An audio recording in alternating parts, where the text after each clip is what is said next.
starting recording, all that good stuff. Um, so I'm finally over my writer's block. I'm back to work on the things I need to do. I finished my Dune. I have notes for all the other ones now, so we're making progress again. That's helpful. Um, I have additionally finished the generic sub origins. Some of them that I said were confirmed. I do still have notes for them, but they are very similar to the other ones, so I kind of just scrapped them for now.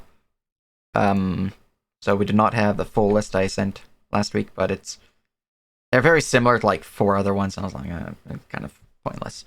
So I just removed them for now. But I can put them back down if people want to make some fancy new ideas to go with those particular ones. But there's the list of sub origins. The character creation page on World Anvil has been updated to indicate here are your origin choices, and to remove any like confusion that was had regarding like I can make my own custom one, because that was a thing that popped up a couple times. These are all fairly strong, so gonna need to go through with balance team. I also need to go and make sure that the other origins are properly beefed up a little bit too. Yeah, if you need me to up anything, Yeah. For Dolder. Dolder definitely needs, really all the ones need beefing up because I'm a little overboard with my origins. I'm used to my players who offer origins, and they give me pretty strong stuff. So these guys, the ones that you've been providing, which are very nice and do cover the rule set of a half feat. I'm used to like full feat strength origins for my players, so that's just what I've been working with my origins I've been making. So,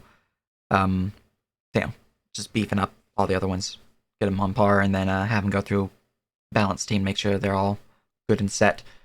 I've also been working on some character classes, putting them on World Anvil, as I've finally started slamming through those. Rangers up and available, and as before, to look at any of the Unchained classes, you'll need to use the code Syrik, due to the fact that it has a lot of like subclass stuff and things like that while modified, are best left not public for purposes of copyright and whatnot.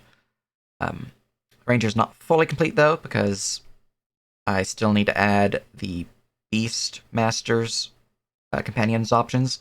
I went a little overboard and decided to be like, let's add more options to the besides the ones I had base. So, that's me adding more work to my plate. It's fine.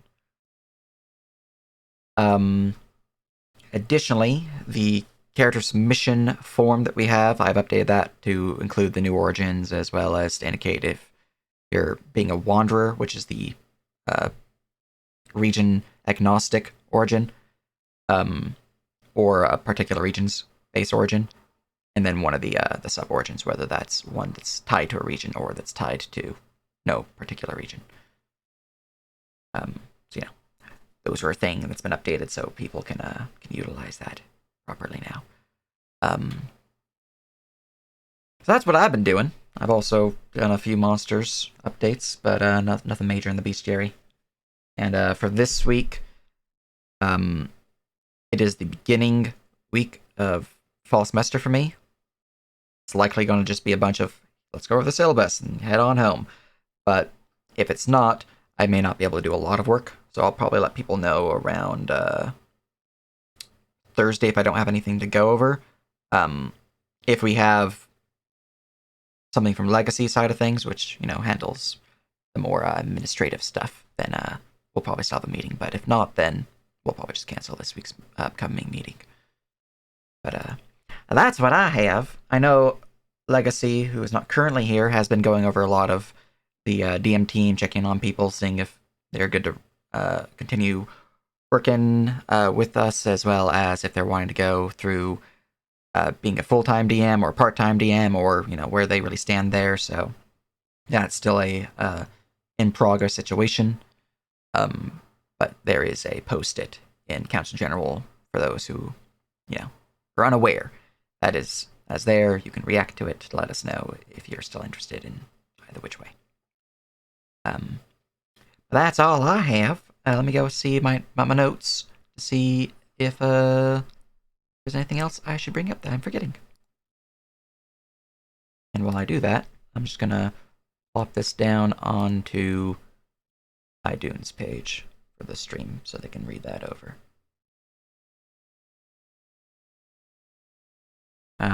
Meanwhile, while I look through this, is there anything anyone would like to bring up? Anything they would like to note?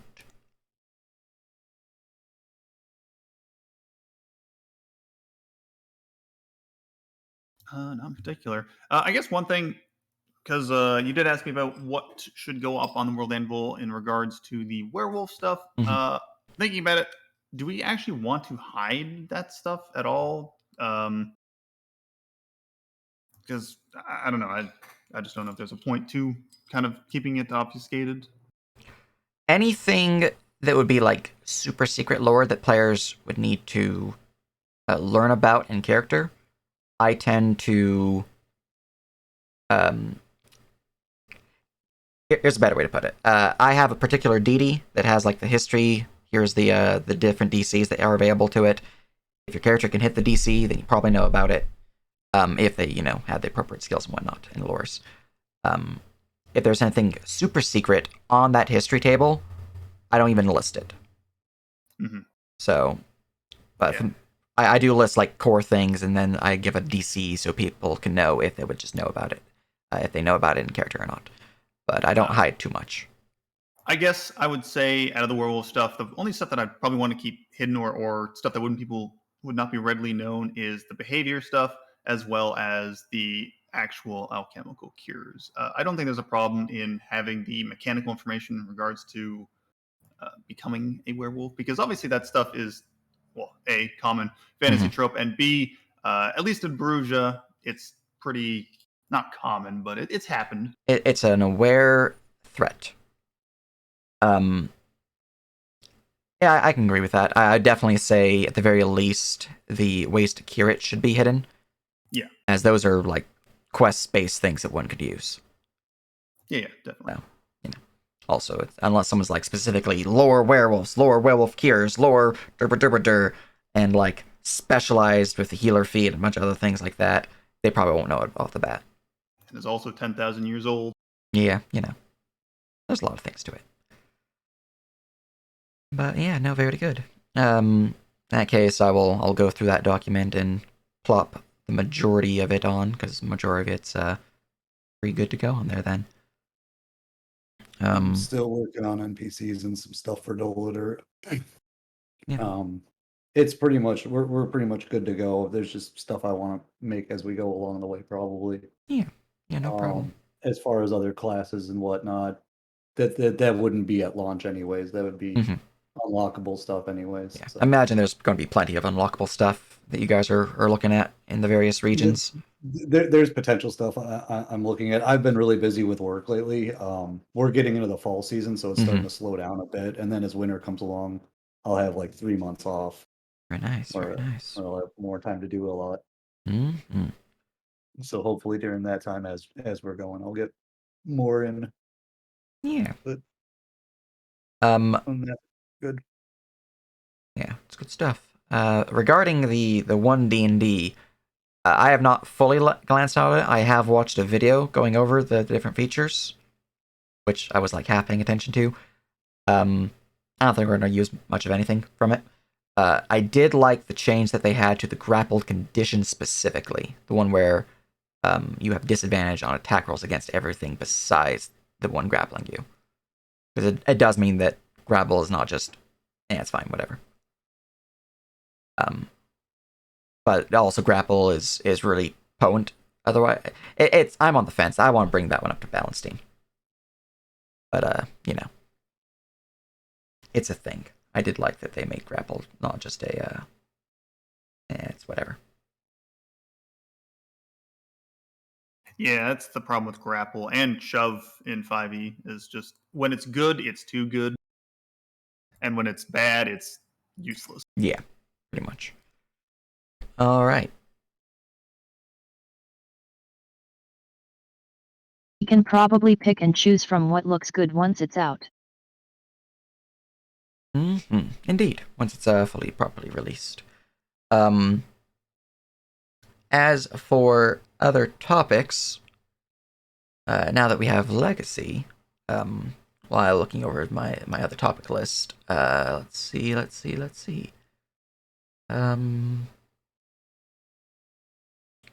Which ones do we want to go over right now? Well, why I decide that? How are the population counts looking? Legacy, DM, part-time DM, staff, and all that.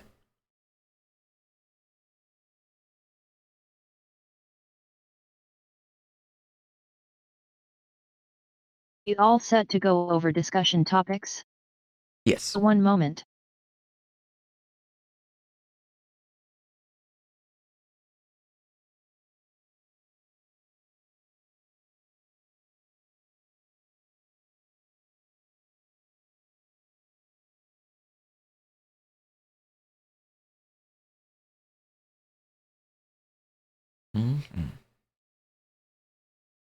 Yeah, I personally would probably adjust the grapple rules to be advantage with light weapons against one grappling you, no change for one-handed weapons, and then disadvantage for two-handed weapons, and then disadvantage against anyone outside of the grapple.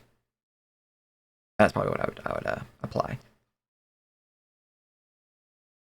Probably also add to that, the person grappling you automatically fails dex saves generated by you.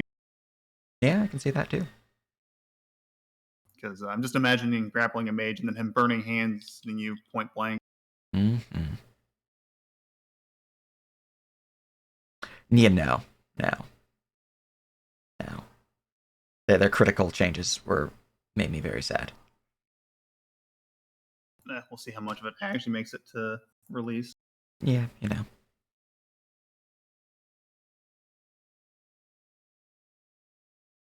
Like I know why they made that particular change, or at least why they're suggesting it, due to the fact that they keep believing that massive damage is a thing that everyone uses, which I use it, but I also give everyone double HP at first level. Yeah. So you know. It seems like it'd be a much easier solution to just remove massive damage rules. It's true. Or edit them. Yeah, it's true.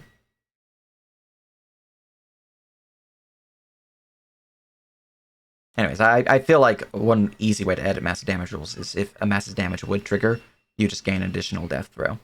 Fail. So you know, if you are at 0 death fails, then you would be massive damage, you'd gain 2 instead of 1. And if it were like a critical hit, it would be potentially 3 if you're at 0, but you know. You could also do something similar to what PF2E does, where maybe you make it more severe. Massive damage gives you like 2 death saving throws, which means you're on like your last legs, but it also makes your initiative immediately before the creature that just damaged you. Could be something like that, yeah. Gives you a chance. Yeah. We're looking at 29 responses currently, with 15 being full and 14 being part-time. This does not include non-responses, which we'll be going through individually at a later point. Also 16 to 25 staff responses. Very nice, very nice. All right. Well, definitely we'll need to be going through individuals. As many have pointed out. If you're needing any help with that, let me know. I can start posting people as well. And me as well. I'm always very small. Yeah, we do have quite a large team to go through and just ask, make sure, just check up on them and whatnot. Has been a bit since we had any adventure meeting. Speaking of that, I'll be likely scheduling one in the coming future. So probably this coming week or maybe the next week, depending on how busy my first week back in semester is going to be. So look forward to that. But if we have 15 guaranteed full-time DMs, that gives us a baseline idea of where we're sitting at in terms of population. So, on average, with that population, we can handle 75 players easy clap, no problem. And then we have the part-time DMs who can add a decent amount of wiggle room there too. But a guaranteed 75 right now. And we still have, I believe, from last I checked, about 40 total Game Master tag players. Yup. I'll be filtering through the list of who's responded and who's still missing. I think there's only like 30% that still need to be contacted. Yeah. So, we have a decent population, considering how long it's been since we initially started. Better than I was expecting, to be honest, so.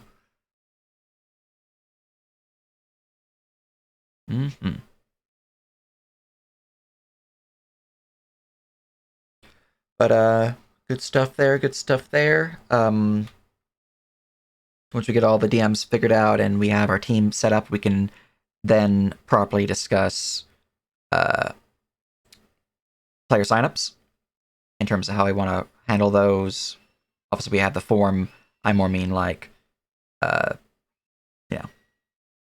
random chances and who's going to be able to get in once we actually open those signups. But that'll be for when we have the team figured out and we know how many slots we have available. And so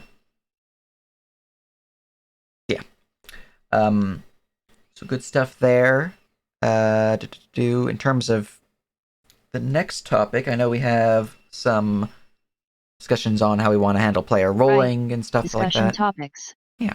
First one is player rolling.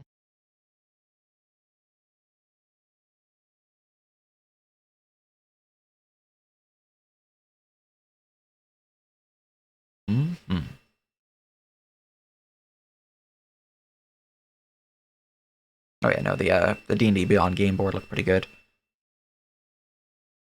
I'm definitely gonna be keeping an eye on it. I want to make sure that it will have the things I require. So, yeah.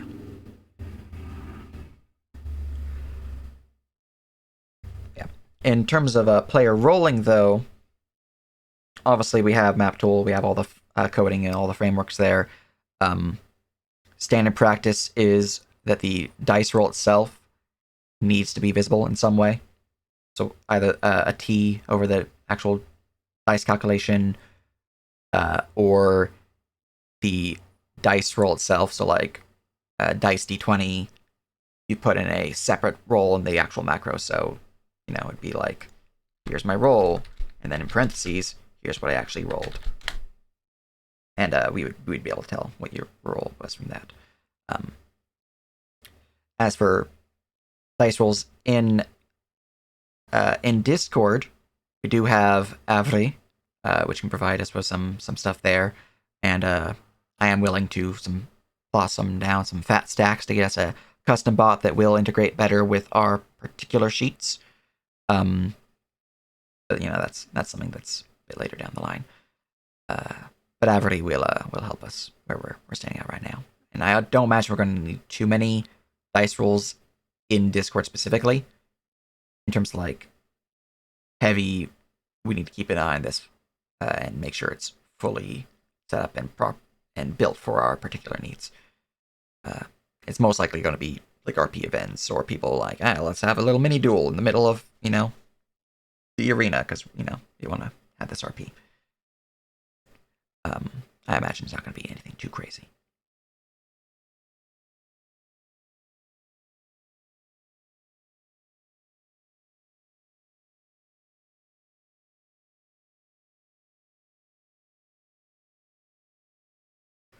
Did not know about the 5-foot grid thing. Yup. That's rolling for the Discord and map tools, although the topic is also the living world slots and people getting in. That would explain why it says player rolling. Yeah. In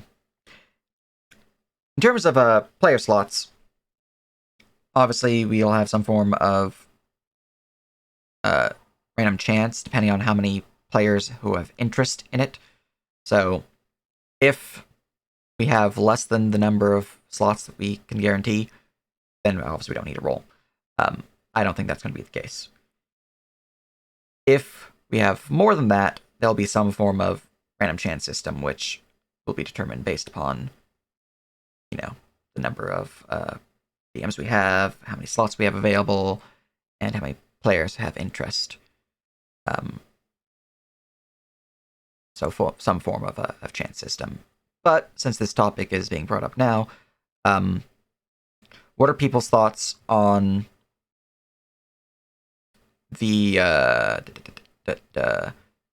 chance for individual players being greater given certain circumstances? So obviously everyone has just a flat base rate of how you can get in. Everyone has the same rate. In general, the wait list will probably be rolled randomly through a bot. Yes. You mentioned wanting some waiting for those who has previously worked on the server, but we'll need to figure out specific values later. Mm-hmm. Yeah.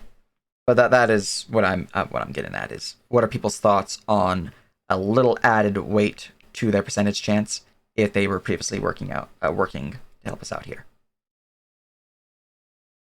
or if they were a previous player. In favor of that.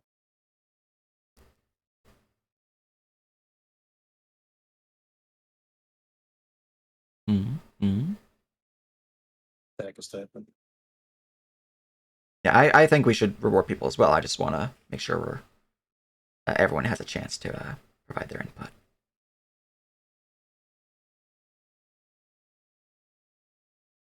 I certainly don't have a problem with it.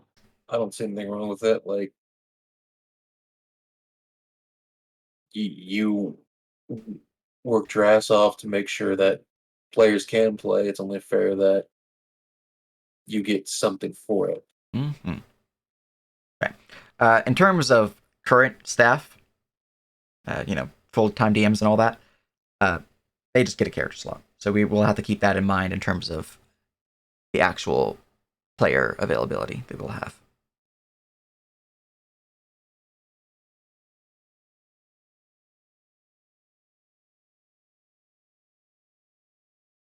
Don't mind.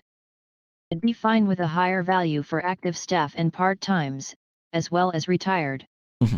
Although there's also the matter of people who offer up assets, mapping, so on. Yeah. So our cartography team will also be given player slots as well. That is something to keep in mind. I have not contacted them yet. Completely forgot to do that. I will be doing so preferably tomorrow, maybe tonight, because my game was canceled tonight. So I'll probably have some time to do that if I remember to do so. Check out where we stand in terms of how many cartographers are willing to help out. In terms of their player slot, it will be also tied to their aid, as is full-time DMs. So, if like full-time DM switches to part-time, their player slot is placed on hold until they go back to full-time. Same general concept would be for the cartographer team.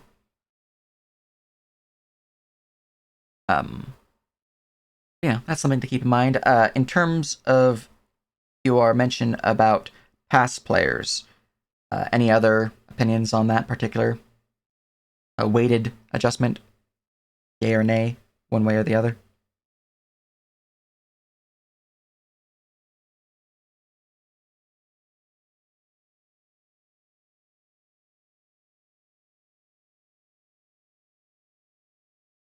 All right. There's no objections or comments on it. Next topic is early launch player economy. They'll most likely be doing hand documentation for the time being, which leads partially into the next 3 topics too.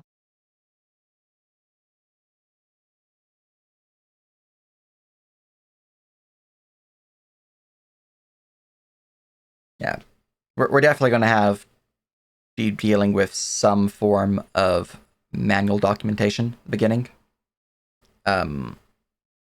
Just because, we don't have the actual bot in place to handle that particular effort for us.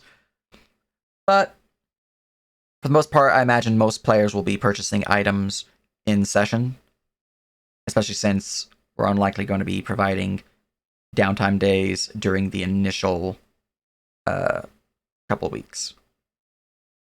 I mean, the initial bit is just going to be them being able to RP with each other, not even missions. So during that period, they won't have any downtime days to actually then go shopping with. So, but it is something to keep in mind that we'll need to have some people keep an eye on what they might want to purchase. I think in this regard, in terms of tech team, that is going to be a priority, just so we can mitigate the number of staff that need to help out with that particular problem. I've actually started mapping out the bot's scope, but at the moment it'll be manual for staff. But once we have the idea for that, just let me know and I can send some fat stacks where it needs to go.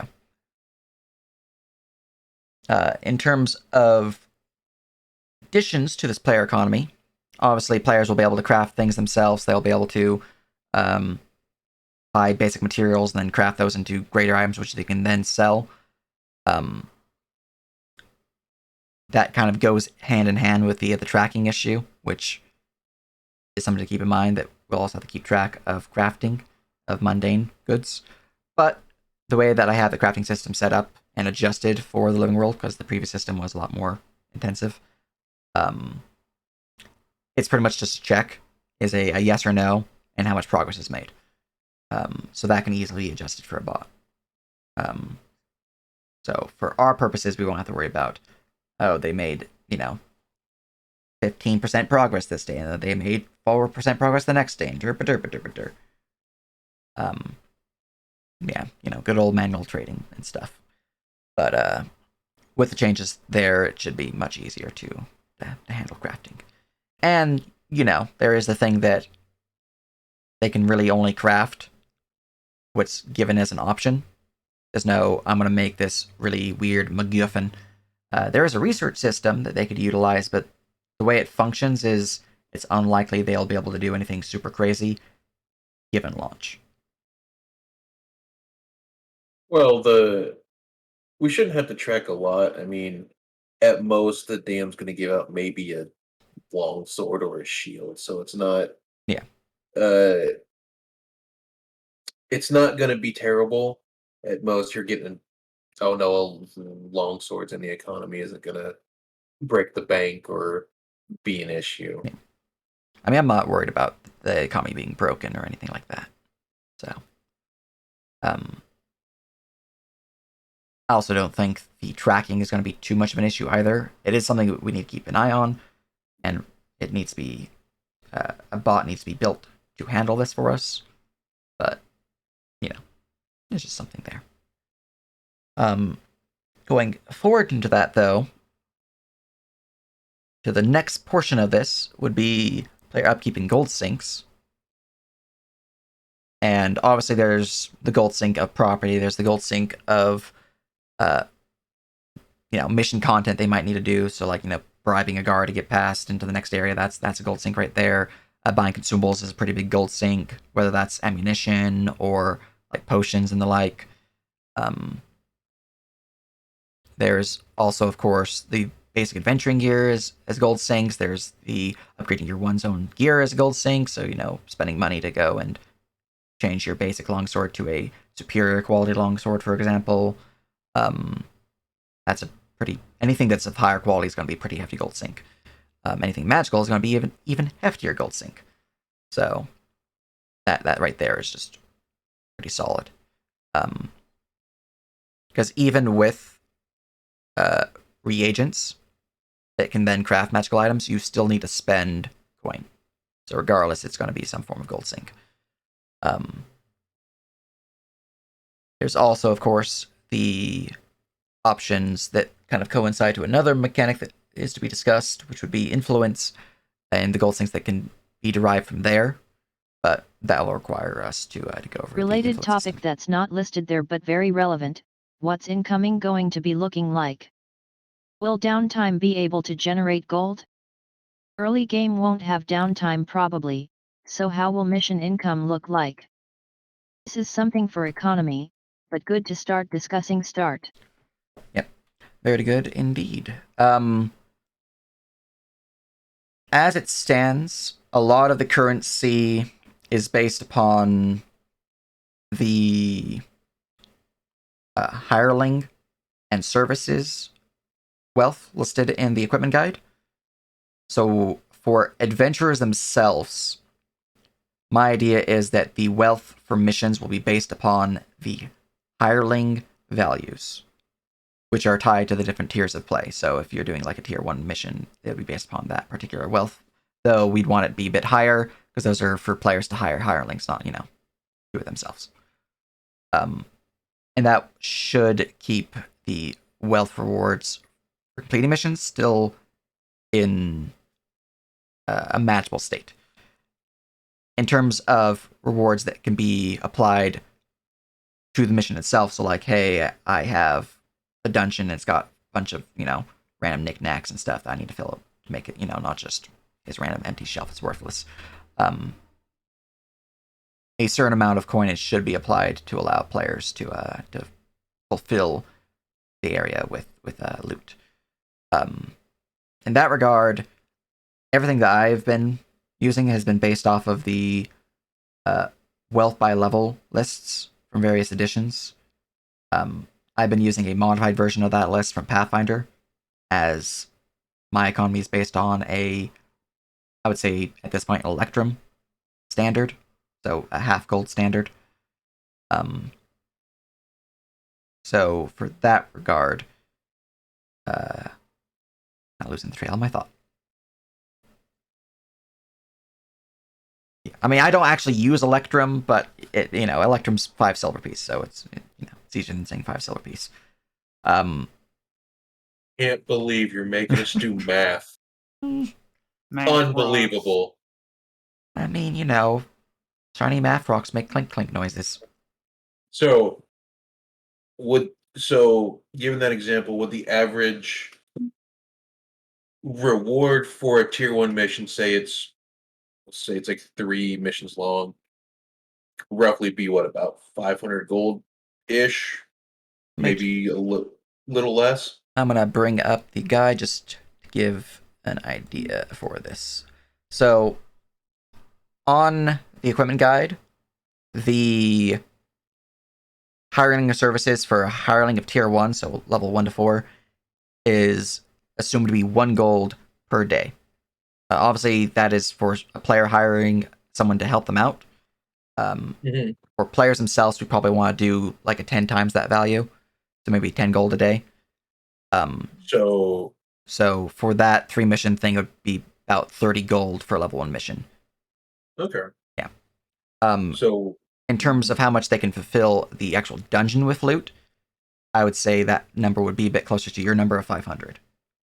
Okay, so if you don't apply a dungeon, then roughly a mission would be about 50 gold max, which gives, we'll say the average party is about 5 players, some will have 6, so about 10 gold a mission per player ish. So around there. I would say that 50 gold is per player. Okay. Yeah. It's roughly about 2 to 3. Okay. That's actually pretty fair. Yeah. And that'd be for like a lower tier mission. For like higher tiers, for example, let's look at tier 3, 9 to 12. That one there, if we take the times 10 value of it, would be 200 gold. And assuming, again, the times 5 that you did with the 10 gold for tier 1, that would be about 1,000 gold for a tier 3 mission. Okay. So that keeps it generally in line with the economy, as well as provides players with a decent amount of coin that they can start, actually doing stuff with. Now, the assumed 500 gold that they could find in a dungeon that we went with, that would be things that they could find or entirely miss. So that's just like optional wealth that they could find. I'm not too strict in terms of how much you can actually find in a mission, so it could be anywhere from 100 gold could even be 0 gold in loot. But if basically that is optional wealth, and if you want to use that in other means, you can. So if you want to boost the actual story reward for completing a mission, you could use that wealth for it. If you want to use it to add additional loot dressings to the dungeon, you can. If you want to use it to hide a secret hidden room that has a bunch of treasure in it, you can. I'm not too worried about it. Yeah. I was just more asking for like the like I don't remember the smallest amount we can give, because obviously we don't want to like hand players. Yeah. Here's 500 gold per player, and you're only level 1, because obviously that's not something we want to do. Yeah, I would definitely say level 1 missions should be on the lower side of that 10 GP per day. But like, I can see like 30 to 50 gold for a tier 1 mission being okay, because then that way your wizards aren't like hemorrhaging money and having to sell a kidney just to be able to summon a familiar. It's true. At least this way they're able to scrounge by slowly. Yeah. For context, in terms of like downtime days, I currently have it set that just a basic trained individual in a profession can make about 2 silver piece a day. And that would be like the value one could get in like downtime day. If they're an expert, that would jump up to 1 gold a day. If they're a master in their skill, that would jump up to 2 gold a day. Though, depending on the complexity of the job itself, that can vary pretty heavily. But to give you an idea of like, what actual jobs can provide. And I would say for downtime days, those would not be multiplied by 10 for simplicity. It would just be... Toss these values in economy channel, by the way. Economy team will truly be handling a living economy instead of just trades soon. Mm-hmm. Yeah, I will do so. Let's see here.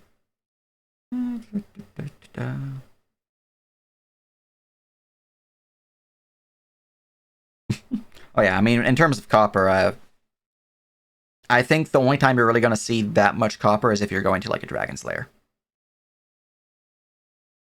Because copper is used for other things, for the most part. Yeah.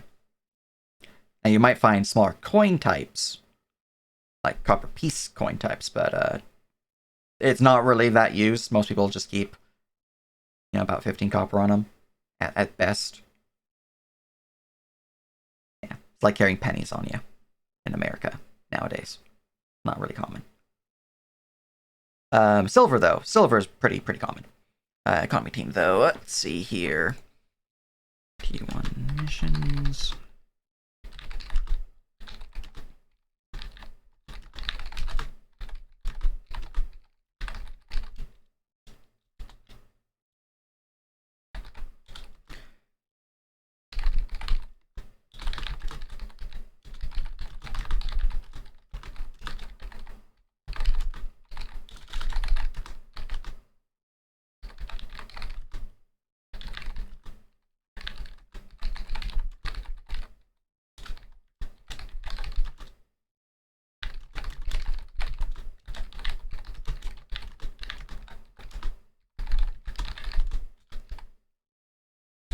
Alright.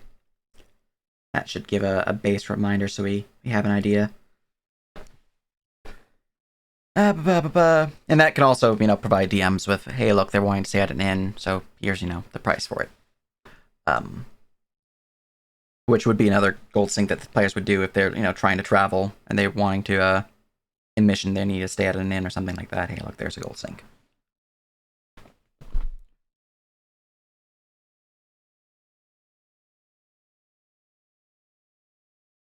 Oh no. Well, now that you say that, it's going to happen.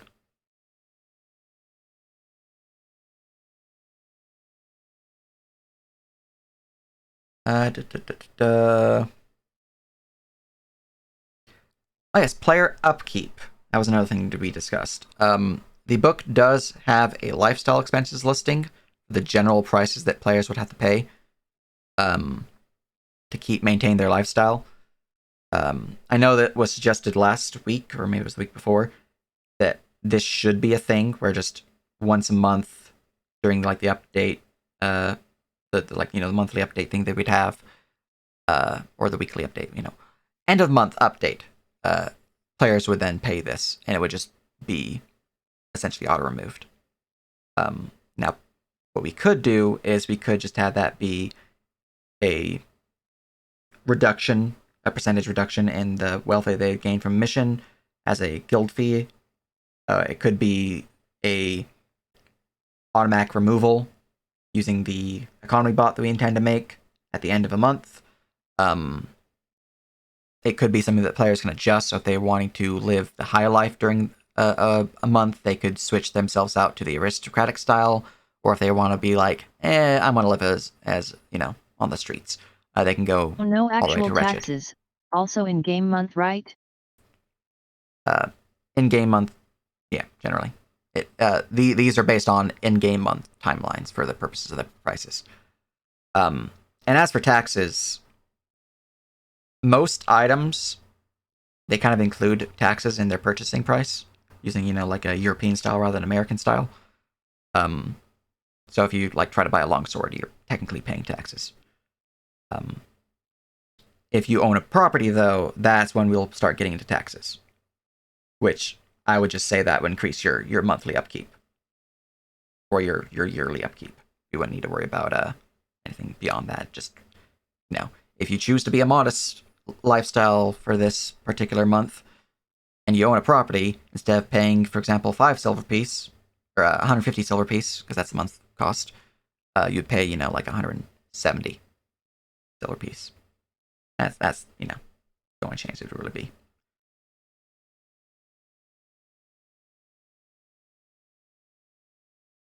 But that would be another player gold sync / upkeep listing is lifestyle expenses.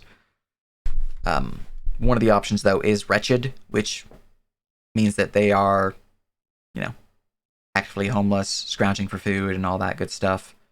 No actual money sink involved. But if you have influence, you're probably not going to have influence for long. Because, property will tie heavily into, or your lifestyle will tie heavily into how well you can maintain your influence.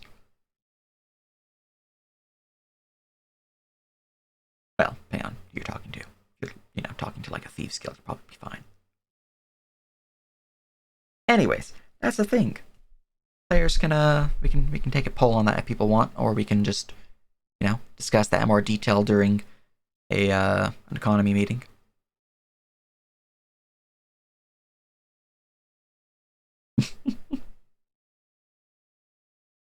Yeah, my thought is we do our best to make these upkeep costs things that would be essentially a burden on the players to keep track of or to remind themselves of, as automated as can be, so they can just play the game.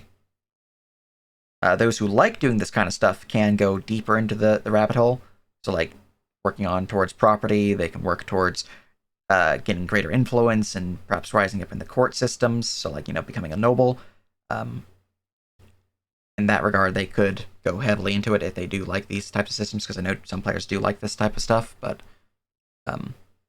we should have as many systems in place as we can to limit how much they actually have to do, so they can just play the game.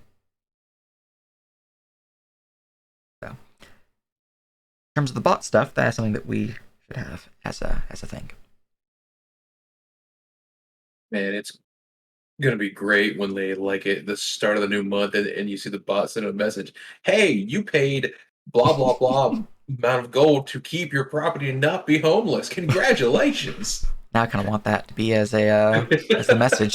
Congratulations, you paid your rent. You're not homeless.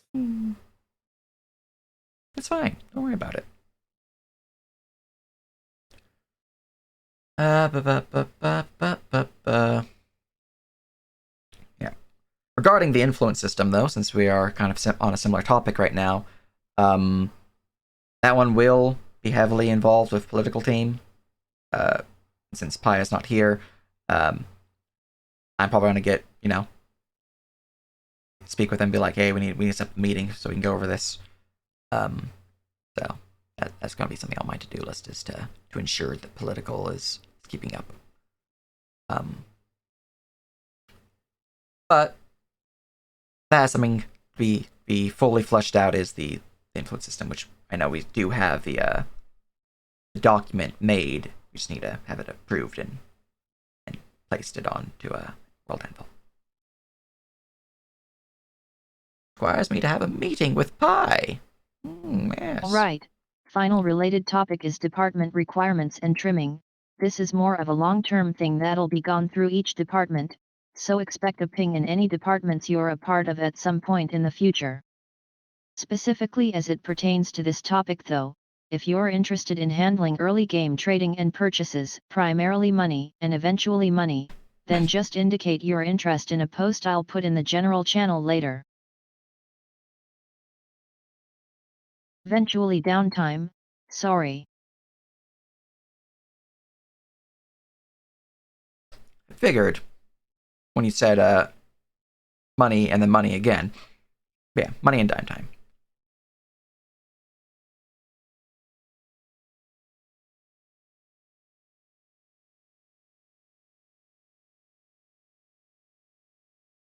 Now, regarding the different departments, though, obviously we have Game Master, we have Political, we have Economy, we have Divinity. We have the subsections of those as well. Let me go look at my list. I feel like I'm forgetting something. I mean, obviously there's also tech, but that's kind of like a commission department, not really a department. Yeah, creation, but that's mostly just been me, you, and Chrono. Yeah. Plus, anyone's really able to just work on stuff. Yeah. Yeah, it's not really a department required thing. It's more of a, if you want to work on something, send it our way. Now, one that is a proper department, though, is balance. As one I did forget to mention, even though I mentioned it multiple times this meeting.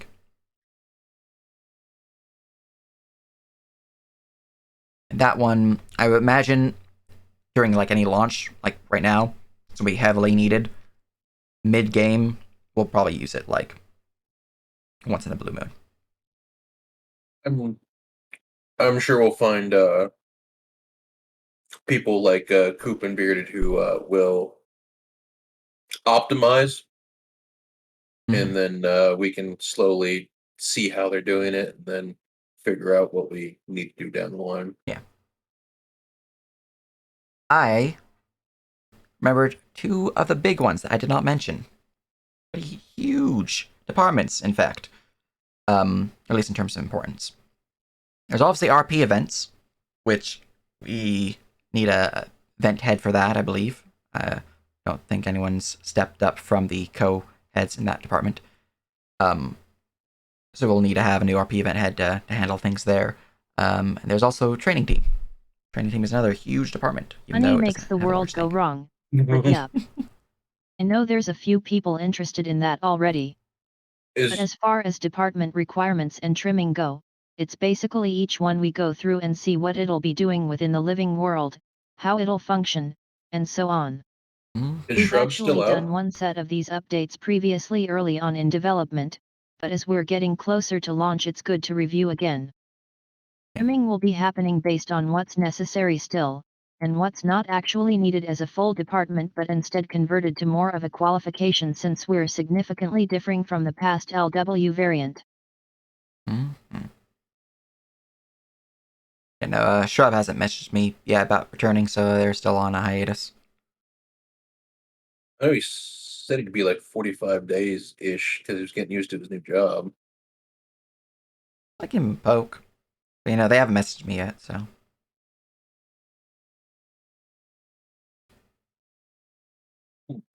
But if they are back, then we don't need someone to take the head spot of you should Legacy. You should poke Shrub because I think when he said he was going on hiatus, it was because he was getting used to his work, but he didn't say it'd be like forever. Yeah, my knowledge, it was going to be a couple months. Mhm. Yeah. Obviously, political will be handling, political scenes in the game, influence systems, PvP, war. I don't imagine those last two will be too heavy, at least not proper war, or proper PvP, at least not in the beginning. Though I'm sure we'll have some form of PvP in terms of like, let's go to an arena fight. Training team, that one's pretty obvious what their duties are. And as always, the more we can have to help out, the better. Additionally, the more to our We'll discuss interest. some general stuff regarding some of the possible trimmed departments. Let's start with Divinity.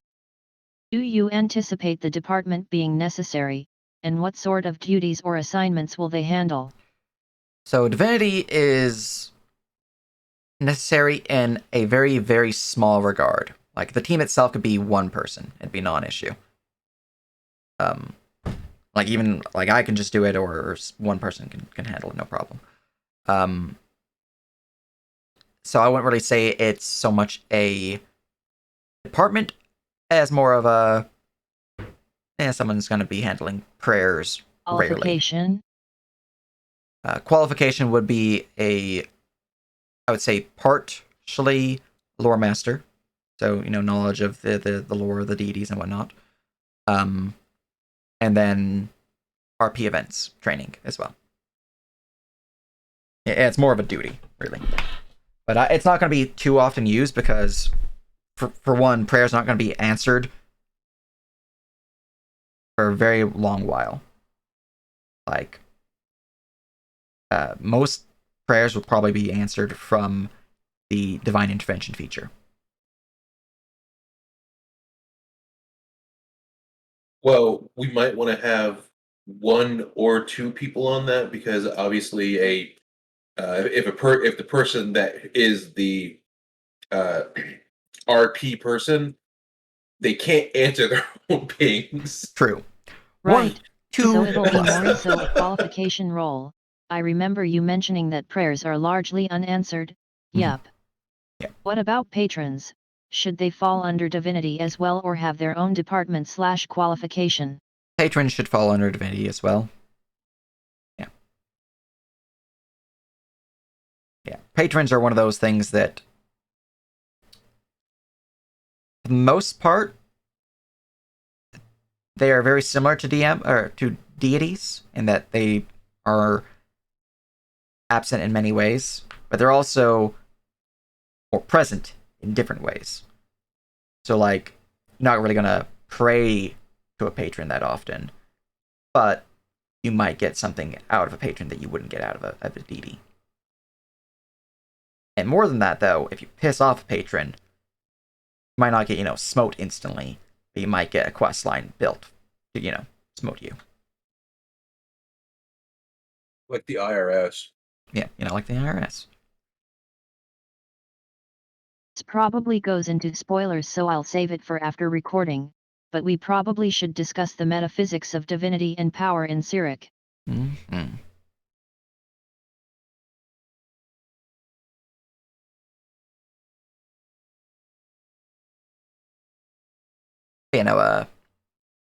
Yeah, we have a lot of that information in Divinity chat under the general channel for it. Should be pinned, I'm pretty sure. That's basically the core. Divinity is 2+ people to handle divine and patron pings. Okay, let's see what else we can cover this week for next week. Mm-hmm.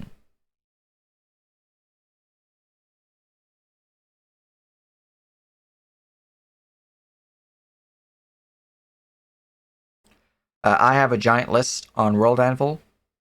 People are free to work on them. Just no one's messaged me yet, by the way, about working on them. So the list is still the same in terms of what needs worked on. But if you want to make a new patron to add to the list, feel free. I just made sure that each patron had at least 2 of my patrons, or 2 patrons that someone else has worked on, or 2 patrons that just exist in general as listed. As for training, so far it's just me, Legacy, UNERP, and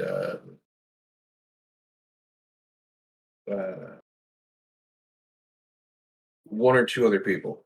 Mhm. My mind is blanking. Uh,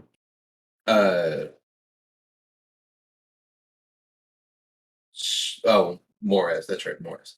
Mhm. So far we have those three. Once they're done, that'll be three new GMs, depending on if they want to be part-time or not, or part-time or full. Mhm. After that, we'll have to see who wants a DM. Yeah. Wow, we're actually almost done going through the roadmap. Time to celebrate. Also, training will probably expand to include a qualification role as well, if you remember my old mentoring system. That'll hopefully encourage recruitment from the trained GM team. Yeah.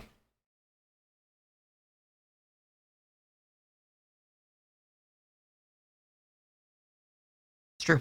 Yeah. No, having a qualification system set up as well would be nice. And as for the current team, we don't have too many signups right now, so I think it's fine as is. But imagine once we launch, we're probably going to want to beef up the training team. So, you know.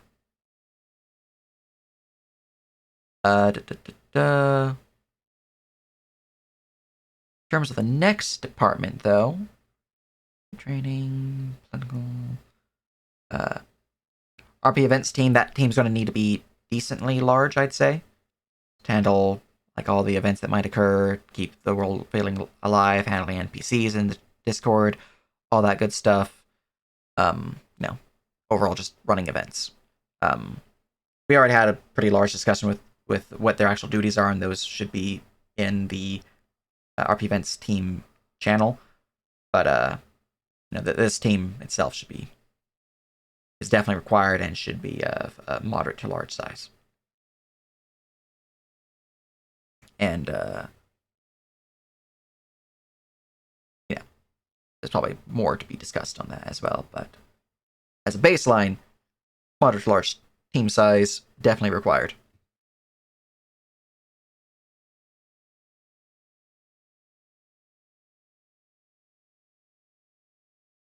All right. And then do adventures, just DMs, so that team's already covered. We already kind of know that we need more. And the last few topics to discuss that aren't being fleshed out already are just back-end stuff like moderation and organizational stuff, so we're very close. Huzzah. Just need to do a ton of write-ups to flesh out stuff we've already covered. Very nice, very nice. Speaking of that, though, since we are very close, I think something that we should do is go through each of the channels, take any of the documents there, and add that to a giant list to discuss, just to make sure we are refreshed on what we had decided earlier. So I know we have a lot of rule sets that were in place that were confirmed in the various like political, RP events team, economy team, all these different locations. Basically, go through the different channels that we have for the different teams, gather up the rule sets that we had in place there, and make a master document, and then go through them to make sure that they're still necessary, still being applied.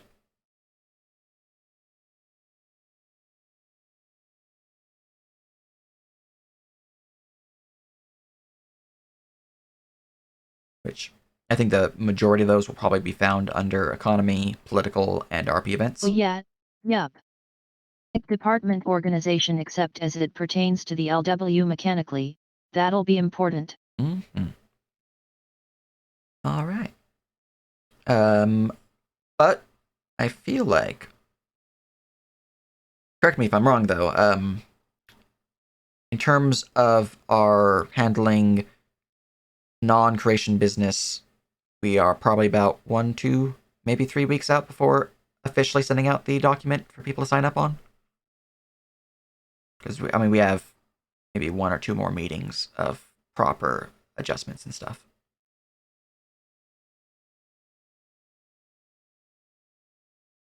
And administrative details at this point.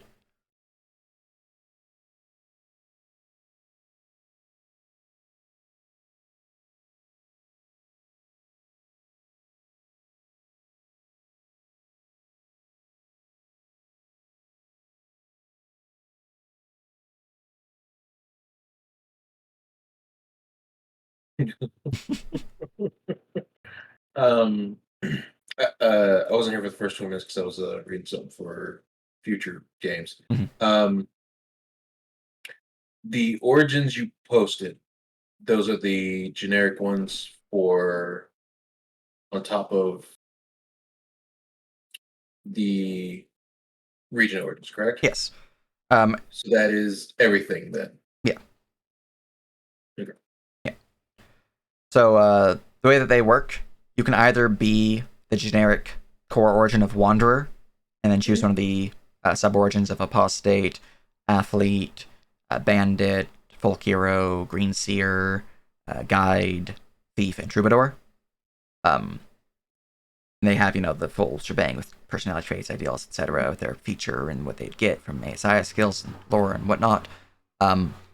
Or you can choose to be a regional core origin, such as the can't remember the full name of it. It's like Bog Dweller, Bog Swamp Strider. It's one of the Dulators. I can't remember the full name of it, but one of the core origins, and then you can choose the sub origins there. From you can be like a Duldor, and then choose like the Bog one, or you can choose to be like a Dulator Apostate, for example. Okay. So you can choose a generic one for any region. And you can also be a generic one with Wanderer, but you cannot choose a regional sub-origin with Wanderer. Regional sub-origins are limited to those who are of that region, which is shown from the character submission form. Okay. Joke you already showed me, and I need to update ours. Mm-hmm. Yeah. So is that everything we need for the character creation then? I'd say the character creation is ready. Yeah. The character creation world anvil page is updated. The character creation form is updated, and the response system is in place for us. So we're pretty set. Yeah. I have also updated the character sheet. I will make the post up there so people can start getting an idea, and hopefully this should get more people's attention too. Mm-hmm. Indeed. Since if the character creation thing is posted, then everyone's like, "Oh, all right." Mm-hmm. So I'll make that post later today. Yeah. I believe the character submission form is still listed out under like Firehouse or a DM General. I don't remember where I actually posted it, but I can post it again, and it's in the Google Drive. So if you do need to grab the link, it's there. Should be under Adventure, and then Players, and then Player Submissions for character submissions. But other than that, we are very close. Yes, indeed. But I have nothing else to discuss, so if there's something people would like to bring up before we call the meeting, then now is the time to do so.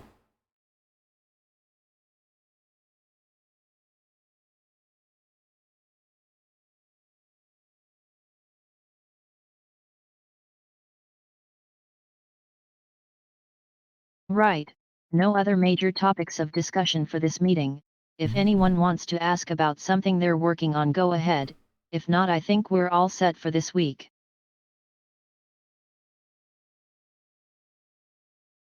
All right. Sounds good. Appreciate everyone's faces, all the help you've been helping out with, and all that good stuff. And we're going to close things out here.